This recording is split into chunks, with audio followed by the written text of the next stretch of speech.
सावथाल थुनलाइ आफाद सावथाल फरायसा आफाद आरो आदिबासी जे वेलफेयार डेभेलपमेन्ट काउन्सिल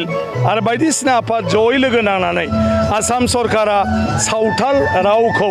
बिजों हिसाबै बाहायनायनि जे मोनसे गनायथि होदों आरो सावथाल रावखौ लिरनायनि थाखाय हेलसिंकि जि स्क्रिप्ट एबा हांखो दिनैहाय गनायथि होदों बेखौ लानानै साबायखर बावनाय हाबाफारि बिथांमोना खुंदों। आं सानो जे आसाम सरकारा दिनै सावथाल रावखौ जि मोनसे गनायथि होदों बे जोबोद मोजां। मानो होनोबा सावथाल रावा भारतनि जेसेबां गोजामसिन राव दं बे गोजामसिन रावफोरनि गेजेराव बेबो मोनसे आरो बे सावथाल भाषाया जोबोद माने धोनि माने गासिबो बाथ्राखौनो फोरमायनो हानाय सावथाल रावाव ग्रामारबो दङ सोदोबबो दङ आरो बे भाषाखौ दिनै आसाम सरकारा बिजों महरै गनायथि होबाय आरो बे हिसाबै आं सानो सावथाल रावा जोबोर जौगासारगोन आरो बे सावथाल थुनलाइखौ लिरनो थाखाय हेलसिंकि जि हांखो दं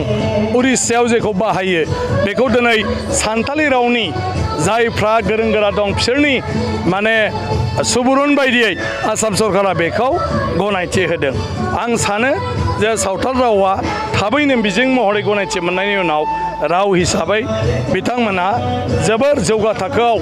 दावखोलांनो हागोन